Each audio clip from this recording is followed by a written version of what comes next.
Welcome back. It wasn't entirely unexpected, yet the news on Friday from the Supreme Court left many reeling and many encouraged. On a 5-4 vote, the highest court in the land overturned Roe v. Wade after nearly 50 years. The power to set abortion policies now returns to each individual state. While some states are scrambling to strengthen rights, other states are triggering even more restrictive measures, with some states outright banning the procedure. University of Washington Professor Jeffrey Feldman joins me, also constitutional law expert. Thank you so much for being with us. So SCOTUS decided to overturn Roe v. Wade and send it to the states, but could it go further on a federal level? I know there's some talk of even federal bans on abortions before 15 weeks. Well, the court's opinion doesn't discuss that directly, but there's no prohibition on Congress enacting a statute that would prohibit abortion nationally. It would be difficult politically for that to occur right now because you'd have to have at least 60 votes in the Senate to get past the filibuster.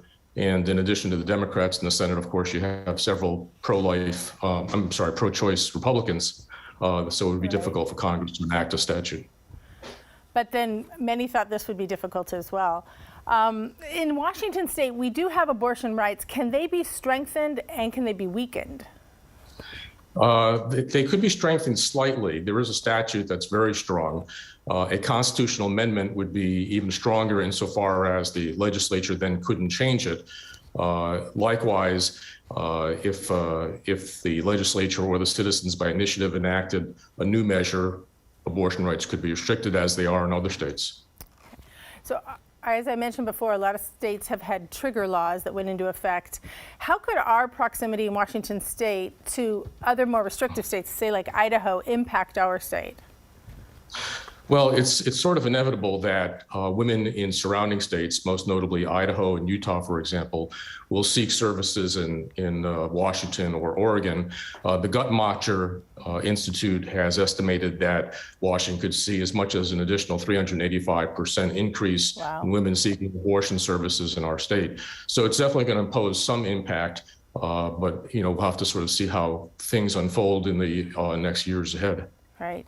Now it's very confusing because the states' rights issue, SCOTUS just said abortion rights are up to the states, but then a ruling a day earlier on guns saying it can't be left to the states to decide. It seems so confusing. Is it states' rights, federal? Well, I mean, there's an obvious sort of sense of inconsistency with the court saying that the states have rights in the area of guns, or no rights in the area of guns, but rights in the area of abortion. The court would defend that position by simply saying that the federal right to gun ownership, of course, is embedded in the Second Amendment, and that's clear. Up until this week or last week, the right to an abortion likewise was clear under the Constitution, except that it was not clear by virtue of an express provision in the Constitution. It was clear by virtue of the court interpreting the due process clause of the 14th Amendment, which the court now has reinterpreted in a very different way. It feels like nothing is clear, right? There is concern, especially given Judge Thomas's opinion on this, that this ruling could pave the way for other rights to be reconsidered. Same-sex marriage, contraception. Is that valid? The majority went up. The concern is certainly valid. The majority went out of its way in its opinion to say that those rights were not implicated by the court's decision. But the same body of law that supported Roe versus Wade is the same body of law that supported the decisions in gay marriage, in contraception, procreation. There's a whole line of cases going back to the 1960s. And the minority, of course, the dissenters in the decision last week pointed that out. And most troubling, of course, is Justice Thomas's concurring opinion, in which he expressly invites the court to take another look at all of those decisions, all of which are based on the due process clause of the 14th Amendment. So we'll just kind of have to, the dissenting voices in the decision last week, looking at the majority's opinion, was sort of dismissive of the assurance that those rights are not at issue. Justice Breyer said, they say they're not at issue. Scout's honor was his way of sort of suggesting that it's not as firm and as reliable as the majority would have us believe. And having that kind of second opinion or that aside, like Judge Thomas said, is that normal? Do you see that often? Because I'd never heard that before, and nobody went with him on that, right?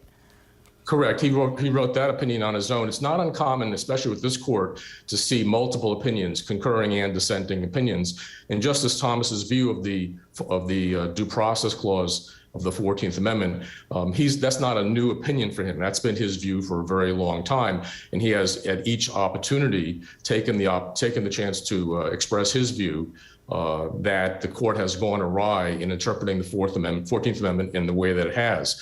So far, at least. Other members of the court have not joined him in that view. We'll just have to see going forward whether he gains any traction on that position. Wow. We only have about a minute going forward, but I wanted to ask you, the majority of the public favors legal abortion. That's been in Pew Research in a recent poll. Is there any avenue for either legislation codifying the right or even a vote? Well, on a state-by-state basis, yes, other states can certainly do what Washington has done and enact statutes that protect the right to choose. And many states obviously have done that. And some states have recognized that right as a matter of state constitutional law. If there were sufficient votes in Congress could enact a statute as well that protects that right nationally. But for the same reason that it'll be difficult for opponents of abortion to get enough votes in the Senate to enact a right to life statute nationally, it's going to be likewise equally difficult for pro-choice advocates to get Congress to enact a national statute that protects the right to choose. All right. Thank you, Professor. I know we'll be talking about this in the days to come. I appreciate it. Thanks.